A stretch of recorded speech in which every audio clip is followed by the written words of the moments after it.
Hey, this is Driver 88, and if there's one thing we get, comments now and again when we review Ferraris on the channel, especially when we have drop-top Grand Tourer V8 cars. Every now and again we get a few, that's the girl's Ferrari, or that's the poor man's Ferrari. But recently we drove a California T, and whilst it may have had a little bit of a sneaky tune on it, I was so surprised at how well it handled and how damn fast it was. So we've got a Portofino on the channel now, and it's possibly the last hard drop top of its type, because the new Roma Spider is soft top. These things have hit about 5 years old. Really keen to drive one. Let's find it. Now let me tell you the first reason why people are wrong about those names. Firstly, the twin turbo V8, 591 horsepower. It's a decent amount, but it doesn't sound like a lot in today's terms. The big figure I see is 760 Newton meters. That's practically the same as an F8 Tributo, and it's all sent to the rear wheels. Honestly, if you turn everything off, these things feel more like a muscle car than any sort of girl's car, whatever you like. This thing will run to 320 kilometers per hour. If you're in perfect conditions, it will just slip into the 10s, which is quite impressive. 0 to 100 in 3.5, but really it's all about the mid-range and the responsiveness from the F154, and it sits quite a fair way back in the chassis, which of course aids handling. We've got a 53% rear weight bias, and really quite a sweet chassis for a hard top convertible. Now when it comes to looks, of course it's subjective. It's always going to leave each person with their own individual opinion on whether this thing looks good or not. I think now that it's discontinued, it started to age relatively well. I certainly think it looks much better than its predecessor, the California from like 2008 or so. We have a really nice proportioned small Grand Tourer, and being a hard drop top isn't really available anymore in this sort of segment with Ferrari. Of course, the Amalfi has just come out, but the Roma Spider has just a soft top, and it just doesn't look as good as this car, I think, particularly from the rear. Now, this car was designed by Manzoni, the man who I think kind of often hits, but also seemingly misses. There's been this big turmoil about the looks of the Testarossa recently, but I think this is one of his semi-hits, in my opinion, for the segment that it's in. It's quite a pretty car.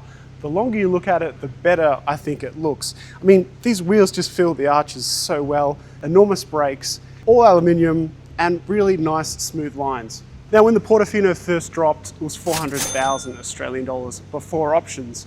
This car has no less than 16 of them, so quite a fair way above the 400 grand mark. Things that I really like on this car, the diamond wheels look absolutely stunning. When you get a Ferrari in this beautiful TDF blue paint, a really good option, of course, is the yellow calipers. Surround view is also good. We've got an extended bit of carbon, hi-fi, some piping, and the seats in, I think they're crema, look fantastic against the blue TDF. Now you might think $400,000 is a lot of money, which of course it is. The new Roma Spider, $580,000 now. That's just the way inflation is, and we haven't even got the Amalfi Spider yet, which of course will probably be then over $600,000. Now, this being a small Grand Tourer, of course we need some space to go for a weekend with our significant other. So I'd say a mid-sized suitcase could fit in here.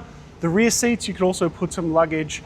I'm not going to try and contort myself to fit back there. I tried that with the California. Wasn't a good idea with a titanium hip, but it is 5 centimeters deeper than the California T before it. Now, of course, this being the most livable Ferrari generally of the range, it's quite easy to get in and out of.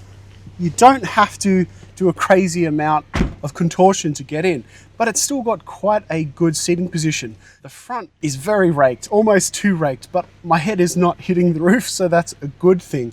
Now, this interior, this central screen, thankfully it's a little bit higher than where the California T was. You had to like crane down to look at the information. So that is a welcome improvement on the Cali T. You know what I love about this steering wheel?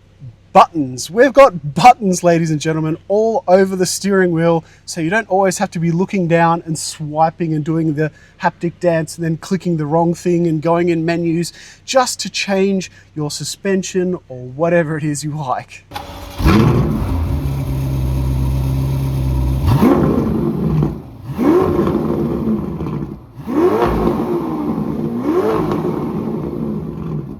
Now, recently I was listening to a comedian on a podcast about Australia, and he was saying that we have a culture of pull your head in, meaning don't stand out too much and keep in line.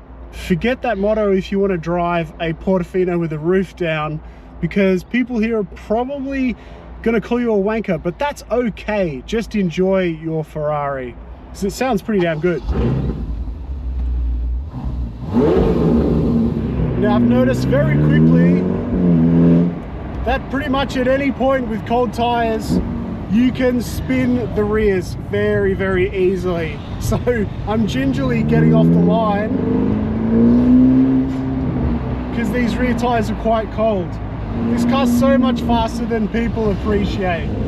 And it actually sounds far better than I thought it would. And what better to hear the V8 with the roof down. Now, of course, the great thing about these cars is that you can drive them daily quite easily, whilst also having a very entertaining drive. The fuel consumption is not going to be that bad if you're just on your daily commute. It's going to cruise very comfortably on the freeway as well.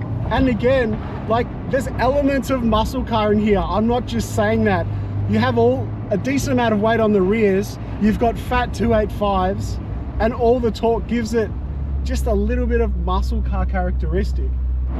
The 7-speed Magna is very fast, and you know, it's aged just a little bit. The new 8-speed is a lot faster, but sometimes a little bit of delay adds some entertainment factor. Speaking of Magna, we've also got Magna Ride on this car, so you can soften the suspension off when you hit some crappy Australian roads. Downshifts, as always, so satisfying. Put you right into the meat of the torque band, which runs to, I think, about 5,200 RPM. And as I said, that torque band is making basically the same torque as an F8 Tributo. So we're 1,660 kilos, which is heavy, but compared to 2025 standards, it's not that heavy at all. Now, we don't have a qualify or track mode, etc. It's a very free-flowing V8. You gotta love those exhaust cracks. You know what's great about cruising in this thing is, right in front of me, I have a huge yellow tack that runs to 10,000 RPM.